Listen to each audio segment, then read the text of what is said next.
국내 코로나19 3차 대유행의 기세가 한풀 꺾인 가운데 신규 확진자 수가 이틀 연속 500명대를 유지했습니다. 하지만 전국 곳곳에서 산발적 감염이 이어지고 있는 데다 지역 내 잠복 감염 등의 위험 요인도 여전해서 언제든 다시 확산세가 거세질 수 있는 상황입니다. 네, 자세한 소식은 유병욱 순천향대 서울병원 가정의학과 교수와 짚어보겠습니다. 어서 오십시오.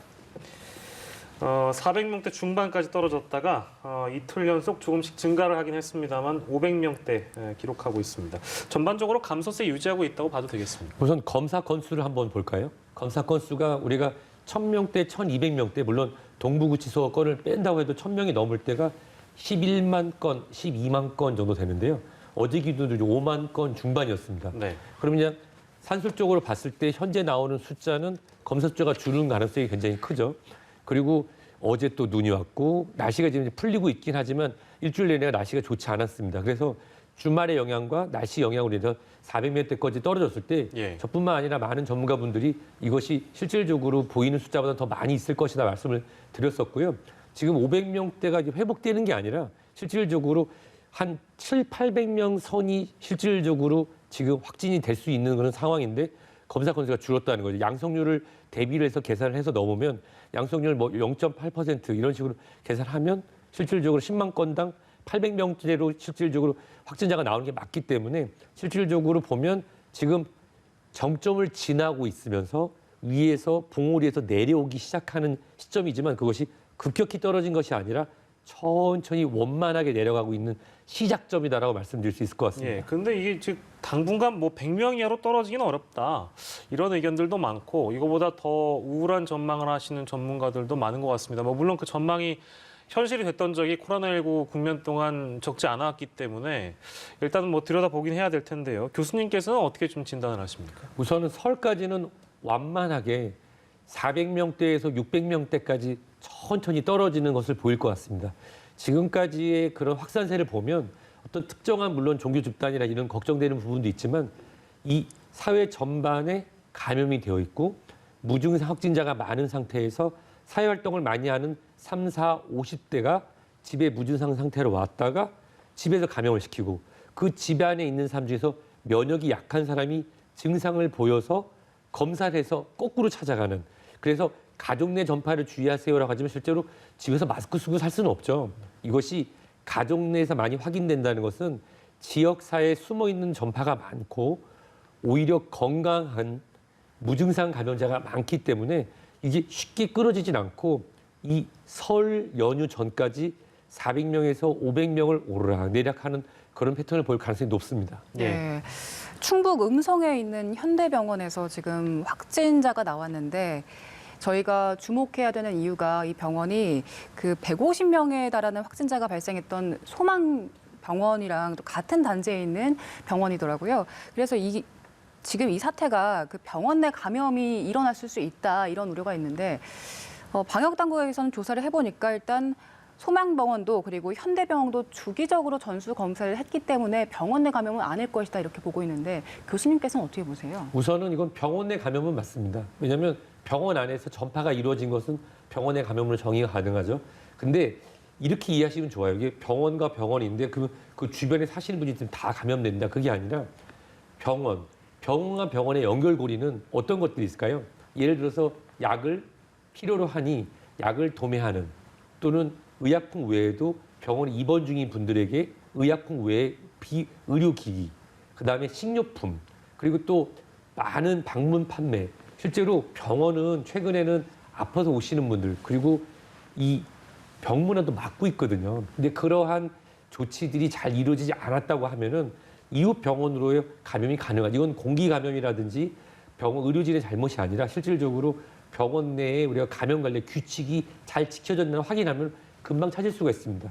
예를 들어서 우리나라를 대표하는 5대 큰 병원들이 있잖아요. 그런 병원들이 가끔 확진이 되었습니다. 간호사 선생님이 감염이 되었습니다. 이런 보고가 나오지만 병원에 막 몇만 명씩 나오고 그러지는 않거든요. 실제로 외래에 방문하신 분이 10,000명 이상 단위가 되는 대형 병원이 많거든요. 그런 것은 병원 내 원내 감염이 퍼지지 않도록 하는 그런 장치가 다 돼 있는데 그런 것, 즉 기본적인 방역 수칙에 미비한 점이 있었을 가능성이 높고요. 다시 한번 확인하고 드리고 싶은 거는 당신께서 아프시면 병원에 가야겠지만 지금은 병문안 갈 때가 아니고 병원 방문은 필요한 인원만 하셔야 되고 그 외의 분들은 병원에 방문 안 하시는 게 좋습니다. 예, 백신 얘기 저희 좀 해보도록 하겠습니다. 기존에 알려진 뭐 화이자, 모더나, 아스트라제네카, 얀센 이외에도 미국의 노바백스 1,000만 명분을 조만간 구매 계약할 거다. 이제 이런 언론 보도가 있었습니다. 이 보도는 일단 어떻게 보고 계세요? 우선 제가 굉장히 기다렸던 시간 중에 하나입니다. 예, 예. 자, 우리 비형 간염 예방 접종 얘기를 먼저 해볼까요? 대한민국 사람인데 비형 간염 예방 접종을 안 맞은 분들은 거의 없습니다. 그렇죠? 왜냐하면 태어나서 3번 맞으니까요. 비형 간염 예방 접종을 맞지 마세요라고 해도 그냥 우리는 기본적으로 맞는 걸로 알고 있고 그 덕분에 우리나라는 비형 간염 굉장히 많은 국가에서 간암 환자도 줄고 굉장히 선진적인 국가가 되었죠. 비형 간염 예방 접종은 유전자를 재조합하는 방식으로 만들어냅니다. 그것과 같은 방식으로 만들어지는 게 바로 이 노바백스에서 나오는 예방 접종인데요. 예. 보통 우리가 예방 접종이라고 하면 막 여러 가지 복잡한 얘기인데 쉽게 우리가 코로나19 바이러스에 보면 뾰족뾰족 튀어나온 이 스파이크라고 하는 돌기 단백질이 기억을 다 하실 거예요. 예, 예. 결국은 요 모양을 기억하게끔 하기 위해서 이 메신저 RNA에다가 숨겨서 집어넣어서 만들어내거나 아니면 원숭이에만 감염되는 아데노바이러스 일부의 유전자를 취한해서 집어넣거나 아데노바이러스 만드는 건 아스트라제네카 방식이고 mRNA 방식은 이제 모더나 화이자 방식인데 그보다 훨씬 더 오래되고 안정적인 우리나라 국민들 예방접종을 이미 많은 분들이 하고 안전한 비형 간염을 같이 만드는데 예. 어떻게 하냐면 실제로 이 코로나 바이러스의 뾰족뾰족한 이 돌기 단백질 부분을 나방에만 감염시키는 바이러스에다가 옮겨서 나방에 감염을 시키면 나방에서는 그 단백질이 많이 만들어집니다. 그거를 이제 정제를 해서 그 부분만 따서 면역을 증가하는 성분을 합치고 그걸 모아서 예방접종을 하니까 실제 우리 몸에 들어오게 되면 그거를 우리가 바로 인지해서 B세포는 뭐 메신저가 들어가서 그걸 그 수지상 세포가 변화해서 뾰족뾰족 나오는 걸 기다리는 것도 아니고 다른 방식으로 들어와서 그걸 인지했다 기억하는 게 아니라 이런 거 들어오면 앞으로 이 비슷한 건 내가 다 막아야지 하는 걸 직접적으로 만들 수 있으니 오랜 시간 동안 했기 때문에 우리 예방접종 했기 때문에 부작용이나 안정성에 대해서 이미 알려져 있죠. 그리고 예년부터 이게 항체 형성률이 높다는 게 이미 알려져 있습니다. 따라서 지금 우리나라에서도 위탁 생산하는 업체가 이미 계약이 돼 있기 때문에 어떻게 보면 우리나라에게 굉장히 유리하고 또 하나는 이 노바백스에서 이 예방접종을 개발하면서 여러 가지 그 금전적인 문제가 있어서 공장이나 이런 거를 이제 다 팔고 이제 개발 시설하고 기술만 가지고 있거든요. 그렇기 때문에 어떻게 보면 위탁 생산을 맡게 된 우리나라에는 굉장히 유리한 겁니다. 그래서 여러 측면에서도 있고 또 마지막으로 이것이 도입을 했을 때 모더나나 화이자 방식도 굉장히 훌륭하지만 이 단백질 자체가 굉장히 불안정하기 때문에 굉장히 초저온으로 가야 되고 그것을 나누기 위해서 또 여러 가지 기술력 필요하지만 예. 비형 간염 예방 접종하고 제가 비슷하게 말씀드리는데 섭씨 2도씨에서 8도씨 냉장고에서 6개월에서 1년간 보관이 가능하고 기존의 예방 접종 방식으로 진행이 가능하기 때문에 예. 그렇기 때문에 굉장히 기다렸던 바가 큽니다. 네, 일단 이 노바백스 계약에 대해서 굉장히 긍정적으로 평가를 하셨는데 일단 안정성에 대해서도 긍정적으로 봐주셨고 예방률도 높다고 하셨는데 그 다른 백신들 같은 경우에 뭐 90몇 %, 70몇 % 예방률을 보이고 있는데 이 노바백스는 예방률은 얼마나 되는 건가요? 사실 그 모더나 화이자 방식인 경우에는 이것이 항체 형성률이 아니라 수학적 계산에 의해서 노출된 사람들이 코로나 바이러스에 노출됐는데 예방접종 받은 사람과 받지 않은 사람의 비율로만 나오기 때문에 아직도 우리가 흔히 얘기하는 실제 생활에서의 항체 형성률을 보기는 어렵고 이것은 개발사에서 얘기하는 삼상의 결과일 뿐이죠. 그렇지만 이 우리가 비형 간염 예방접종 제가 맨 처음에 오늘 시청자분께 말씀을 드리려고 준비해왔던 게 접종을 하게 되면 항체 형성률이 굉장히 높죠. 90% 이상이고 굉장히 오래 가기 때문에 추가 예방접종이 필요하신 분들도 있지만 그렇지 않고 평생 면역이 가는 분들도 있습니다.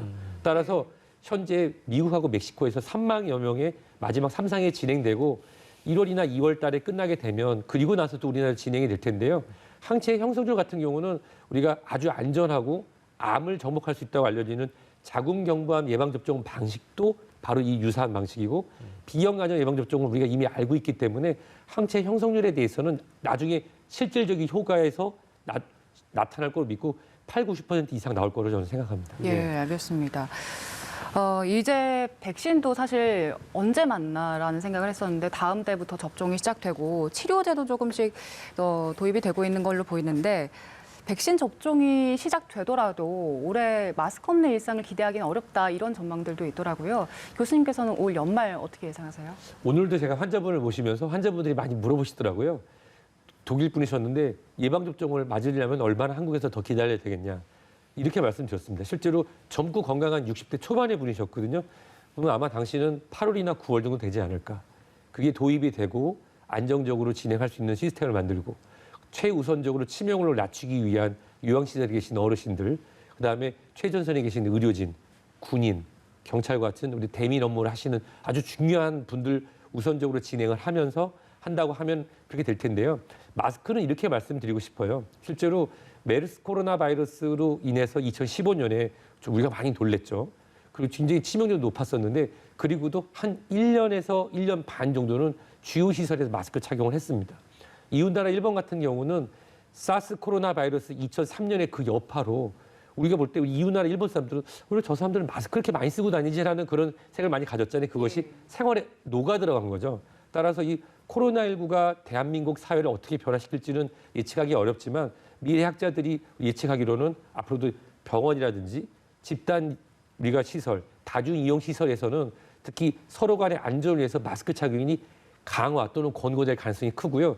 이렇게 말씀드리고 싶어요. 우리는 한 번의 겨울을 더 나고 다음번에 이게 예방접종이 효율이 6개월 갈지 1년 갈지 모르지만 2021년이 아닌 2022년에 예방접종을 맞고 그 따뜻한 여름을 맞을 때 마스크에 대해서 논의할 수 있을 것 같습니다. 예. 백신은 현재 뭐 거의 모든 국가가 그렇습니다만 속도전에 가깝게 이제 접종이 이루어지고 있기 때문에 예전에도 한번 그 유 교수님이랑 말씀 나눌 때 그 독감 백신과 관련해서 백신에 대한 우려가 이제 대대적으로 보도가 되다 보니까 실제 정부가 기대했던 접종률을 달성하지 못해서 그런 부분들이 이제 걱정이다. 근데 그게 결국에는 이번 코로나 백신에도 유사한 상황이 벌어지지 않을까 이제 이런 우려들이 좀 있는 것 같아요.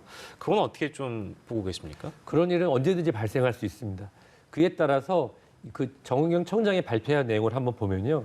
실질적으로 모더나나 화이자뿐만 아니라 이 콜드 체인에 대한 불신을 적게 하기 위해서 이 대형 냉장 탱크, 즉 처저온을 할 수 있는 것을 이미 발주를 진행했고 또 지금 용역과 팀을 나눠줘서 주요한 의료원, 그다음에 대형 병원과 실질적으로 센터화를 만들어서 진행할 수 있도록 준비하겠다라고 얘기를 했습니다. 그걸 우리는 믿고 따를 수 있을 거라고 생각을 하고요. 근데 가장 중요한 건 이겁니다. 저 같은 경우는 방역에 굉장히 성공적이고 또 기초의학이나 이런 방역적 측면 의료 실적으로 잘 돼 있는 독일을 제가 항상 공부를 하는데요. 독일 같은 경우도 일선에서 일하시는 간호 선생님들께서 예방접종을 맞지 않겠다는 분들이 일부 있다는 우려 섞인 보도도 있었습니다. 근데 그 반면에 우리나라에서 예방접종이 진행되는데 이제 미군 부대에서 근무하시는 대한민국 분들 계시잖아요.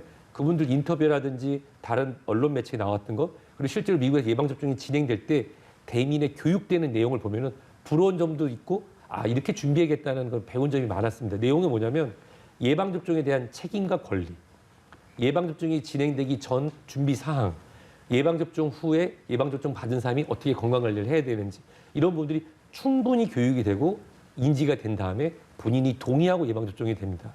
대통령께서 예방접종은 전 국민 무료로 진행한다고 하지만 일부 예방접종을 안 하시는 분도 있을 겁니다. 하지만 자신뿐만 아니라 타인의 건강과 이제 건강을 넘어서 안전과 재산의 보호를 위해서도 예방접종을 해야 되거든요.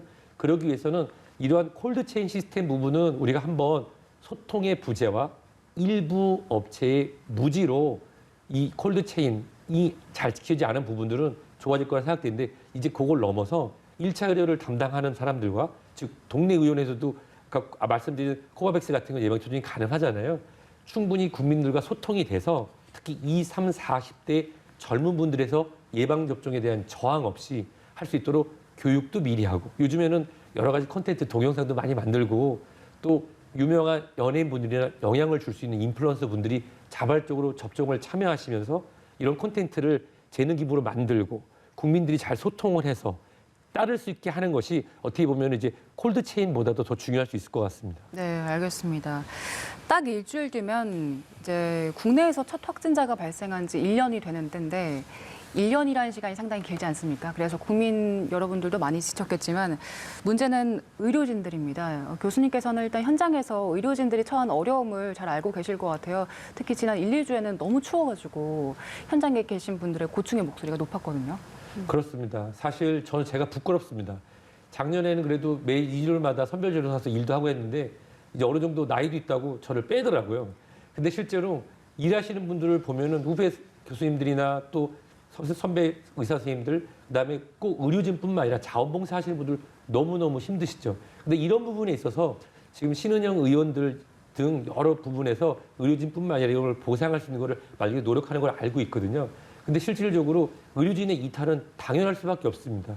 기존에 본인이 봉사하시는, 일하시는 병원에서 나오는 어떠한 보상 혜택 외에도 추가로 파견되시는 분들과의 형평성 문제들이 많이 불거지고 있으면서 문제가 됩니다. 사실은 많은 분들은 그걸 신경 쓰지 않고 일합니다. 하지만 그런 부분들이 불거졌을 때의 허탈감을 달래줄 수 있는 방법은 박수라든지 그냥 언론에서 나오는 감사의 언어보다는 시스템이 굉장히 중요합니다. 즉, 한 명의 똑똑한 리더와 한 명의 똑똑한 지도자가 필요한 시점이 아니라 앞으로도 계속 발생할 수 있는 방역에 대해서 이재갑 교수 등이 얘기한 것처럼 2015년에 실제로 발생한 일이 있은 이후에도 방역의 전문 병원이 몇 개가 만들어졌는지 그거에 대한 전문 인력들이 얼마나 준비가 됐는지는 다시 한번 생각해 본다고 하면은 이제 더 이상은 엄마의 오줌 누기식의 의료진의 투입이라든지 이런 것은 안 돼야 될 거라고 생각됩니다. 예.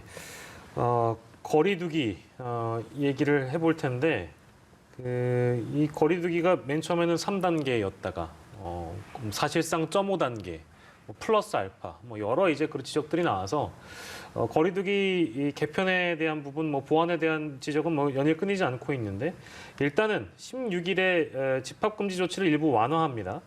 이거 어떤 대안들이 일단 먼저 마련돼야 된다고 생각을 하세요? 우선은 현재 우리가 2.5 플러스 알파라고 하는 그런 표현을 쓰게 되는데요. 어르신들이 물어보더라고요. 2.5 다음에 그게 뭐냐고. 그래서 사실은 3단계보다 더한 5명 이상 모이지 마세요라고 하는 게 핵심이고 일부 있습니다. 당신들께서도 잘 모르겠다고 하시는 분 그냥 집에 있으라는 말인가 보다. 실질적으로 이것이 어떤 상황과 어떤 이익 집단 또 실질적으로 경제적으로 크게 손해를 보신 분들의 이야기가 나올 때면은 이런 표현이죠. 땜질식 처방이 아니냐라고 하기 때문에 어떻게 보면 이번에는 일원화된 목소리를 내기 위해서 준비가 필요한 단계입니다. 특히 우리는 이번 설을 앞두고 있는데요. 설을 앞두고 나서 이 일부의 어떤 경제적 손실 또 어떤 다수의 경제적 손실과 그걸로 인한 피해들이 누적된 부분에 대해서 형평성도 물론 중요하겠지만 그것에 대해서 철저하게 조사를 해서 나눠서 그거에 따른 보상이 진행되고 그리고 나서 이제 거리두기가 완화되는 걸 나가야 될 텐데요. 현재로는 2.5단계, 2단계인 상태를 바로 어떤 숫자적 측면으로 내리는 것은 좀 부담이 될 거라 생각됩니다. 왜냐하면 완화했을 때 일부 업종에서는 실질적으로 완화한 메시지를 오해해서 편법으로 또 운영할 가능성도 굉장히 있거든요.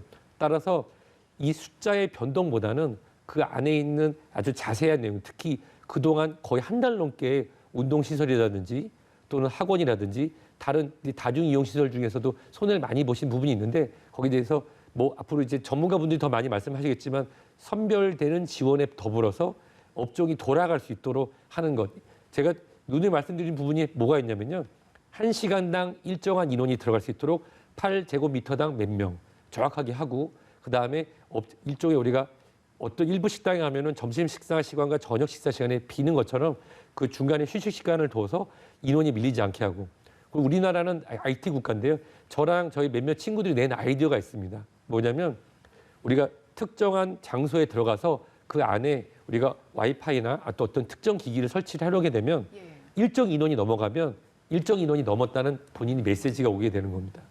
그렇게 되면은 어떤 우리 업주 입장에서는 들어오시는 분들 나가라고 할 수도 없거든요. 근데 밀집도가 올라가서 하면 본인도 이제 피해를 보는데 예를 들어서 어떠한 일정한 시설에 예를 들어서 8제곱미터당 얼마 이상이 들어가면 안 되는 거를 그 안에 기기를 설치해 놓고 그것을 이제 통신사로 기술적으로 문제 없다고 하더라고요. 그래서 몰리게 되면은 거기 있는 분들에게 모두 메시지가 와서 삐삐삐 현재 밀집도가 올라갔으니 밀집을 피해 주십시오라고 하게 되면은 들어가시는 분들도 피해겠다고 생각이 들고 업주 입장에서는 들어오신 분들도 나가라고 하면서 또 부딪힐 수 있는 부분을 우리가 가라앉힐 수 있기 때문에 이런 기술적인 부분과 그다음에 실질적으로 업주분들의 피해 상황을 세금이라든지 카드 매출 부분들을 정확하게 평가를 해서 보상한다고 하면은 100%가 될 수는 없지만 사회적 거리두기의 그런 보완점이 될 수 있지 않을까 좀 작은 생각을 해봤습니다. 네, 그런 아이디어들은 좀 전달이 잘 될 수 있으면 좋겠습니다. 자, 그리고 변이 바이러스 이야기도 나눠보겠습니다. 지금 러시아에서 상당히 우려스러운 일이 발생했는데 환자 한 명에게서 18가지의 변이 바이러스가 발견이 됐네요. 이 상황은 이렇게 설명을 드리고 싶어요. 이 환자분이 림프종으로 항암 치료를 받으시는 분입니다. 항암 치료를 받고 있는 암 환자분들은 면역 상태가 낮잖아요. 면역 상태가 낮은 상태라고 하면 외부에서 들어온 바이러스를 걸러내거나 그것들과 치워낼 수 있는 보통 우리가 가끔 요즘에 이제 TV 같은 데 보면 뭐 NK 세포, 자연 살상 세포, 또 우리가 대식 세포, 마크로파지 이런 것들이 있는데 그런 것들이 항암 치료를 받으면서 약해집니다. 근데 다행인 건 이분이 코로나19 바이러스로 인해서 본인의 면역체계가 무너지거나 폐렴의 합병증을 발생해서 큰일 나진 않은 거죠. 즉 코로나 바이러스가 내 몸에 들어왔어요. 들어오면 우리 몸의 면역체가 그걸 싸워서 이기기 위해서 면역 반응을 일으키는데 면역 반응이 너무 많이 나타나면 이것도 면역 반응 과다로 또 사망한 분들도 있었잖아요. 면역 반응이 시원치 않았던 겁니다. 그래서 이 바이러스가 몸에 들어왔는데 제거를 못하고 이 바이러스는 또 우리 몸을 공격하는 것도 아니고 실제로 면역 반응이 심하지 않으니까 가만히 있었던 거죠. 하면서 본인이 스스로 지속적으로 생존하기 위해서 이렇게도 그 아까 볼록 튀어나오는 돌기 단백질을 이렇게도 변화해보고 이렇게도 변하면서 어떻게 보면 뭔가 공생하는 사이가 된 겁니다. 실제로 이런 도구들은 심심치 않게 나오긴 하는데요. 따라서 그러다 보니까 여러 가지 염기서열, 뭐 1000 여러 개의 아미노산 염기서열 중에 여기도 조금 바뀌고 여기서도 좀 바뀌고 해서 발견이 된 거죠. 실제로 작년 9월에 양성 판정을 받았던 분인데 그 이후에 어떤 치료를 받은지 내용은 안 나오지만 항암 치료를 받는 분들은 면역이 낮기 때문에 오히려 바이러스를 걸러내지 못해서 우리가 건강한 분이 감염돼서 완치가 되면 우리 몸에서 이제 더 이상 코로나19 바이러스가 안 나와야 되는데 그렇죠. 이분은 면이 약했기 때문에 있었고 이 바이러스는 스스로의 잔류를 선택했고 생존을 위해서 지속적으로 변했는데 여기 조금 변화하면서 18개의 변화된 모습이 있는 상태를 발견한 아주 희귀한 얘기고요. 이런 것들이 전파가 돼서 일반인들에게 무슨 치명률을 올리거나 또는 감염이 올라간다고 생각 안 하시면 좋을 것 같습니다. 예, 알겠습니다. 오늘 말씀은 여기서 정리를 하도록 하겠습니다. 코로나19 상황 유병욱 순천향대 서울병원 가정의학과 교수와 함께했습니다. 고맙습니다.